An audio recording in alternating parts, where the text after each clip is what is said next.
What was the funniest thing that ever happened in the recording booth between all you guys?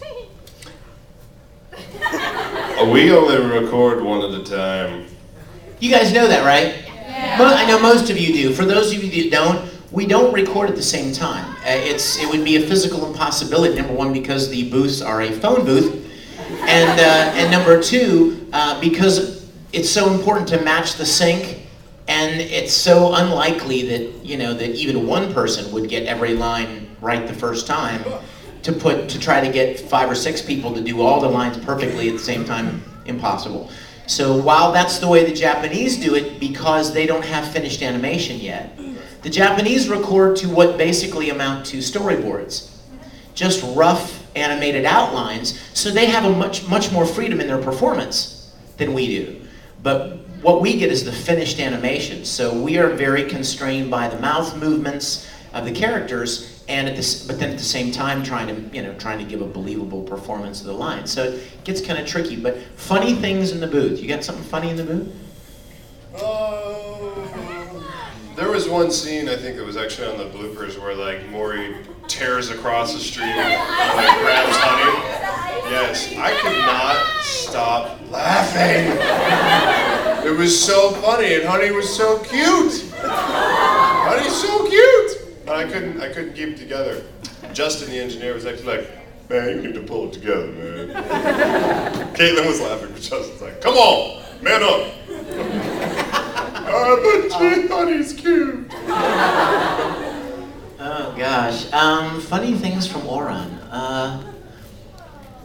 I think some of my favorite funny moments actually were captured that they saved and put on the blooper reel. Like when I was doing the, you don't need to see his identification, do you know the little Star Wars things? I'm like, waiting for you, the Ouran Host Club will. That kind of stuff. We were doing it just for fun, and Caitlin's like, I need blooper stuff, and I keep forgetting to record blooper stuff. Let's do more of that. So, welcome, poor man, to our world of crap. Mess up a line. And, yeah, those are probably some of the funnest moments. But recording anything with Caitlin, she's such a sweet, she's like a little sister to me. I love her to death. And it was so much fun to work with her on this because she had such a personal love for the show. There are a lot of people out there, and you guys, I hate to break the news, you probably know it's true anyway, but there are a lot of people out there that just kind of do this because it's a job. And no matter what city, there could be people in Dallas or LA or Vancouver that just do it to do it. It's my job and I'm gonna do it. And I don't really think much of it, I don't really care at the end of the day, I don't really think about it. But then there are some people who really fall in love and love what they do. And they put the extra effort into it. And you can hear it in their performances, and you can see it in the shows like Ouran, where Caitlin just absolutely was committed to making this the best show she could make it. And like with Full Metal, Mike McFarlane and Colleen were crazy in love with the show, and they were determined to make it the best that it could be. So you can always tell when people put a little extra of themselves into a production. And I think we got that with Ouran. And so yeah, it was a lot of fun working on the show all the way around. Yes, with the ears. Well, okay, that's about 50 people. Narrow it down. Yes.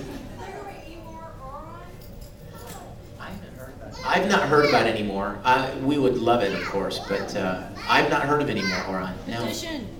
Sorry? Yeah, they probably say something about it in Japan first. Yes. We heard about it. The Ouran College Host Club. College, grad school, exactly. Law school, med school.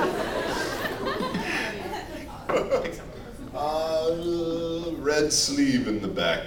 Speak loudly. What's your favorite blooper? I know what her name is. Maury likes seashells. Interestingly enough, that's my favorite blooper too. Question? Yes, sir. Yeah, I was wondering, even though you do the panel by the voice, when you do the work by yourself, is there, if you could play off of somebody, who'd you want to be in there with you?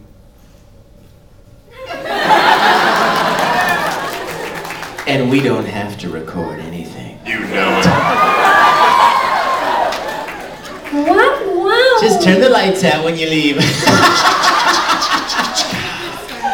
No, you know what? A lot of us have become very good friends. And you know what's funny is you spend years doing shows and you never even, it's conceivable that you would never meet the people you work with.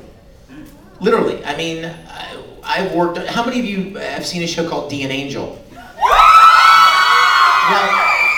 Kevin Korn, who played Daisuke, and he was a like 16-year-old kid, and he had been recording several things at Funimation. And I knew his voice, I recognized his voice, but I'd never met him for years. And then we did D and Angel, and I was his counterpart, and I still had never met him. The first time I met him was when we recorded the commentary at the end of the show. And David Williams brought us both in, and instead of talking about the show, instead of doing what you're supposed to do on a commentary, I ended up spending the whole time going, dude, it's so great to meet you, you're Kevin! And I was so into meeting him and hanging out with him for the first time because we'd done so much stuff together and yet had never met each other. And that's the way it is a lot of times. Travis and I were well into Full Metal before we actually met. For those of you that didn't know that we record alone, next time you're listening to a really good dub and you're really feeling the moment with the characters talking to each other and relating to each other, remind yourself that they're not actually talking to each other, because that is a technique in and of itself, being able to sound like you're actually responding to somebody or interacting with somebody. But yeah, we have a lot of friends that we've developed over the years, in doing this, and it would be fun to work together. Anytime we got jammed into a booth together would be fun. I don't know that we'd get much work done. Yeah. Oh, your turn. Another black hand with a wing. Yes, right here. Yes. So, if there was a zombie apocalypse, how long would your character survive? I think I might survive longer than yours because I have honey. And I would take honey and throw him like a throwing star into a batch of zombies, and he would quickly, and he'd come back like a yo-yo and go, what? And I'd go, And then, if Honey got tired, I wouldn't want to wake Honey up because Honey's cute. So I would just walk through the zombies going, and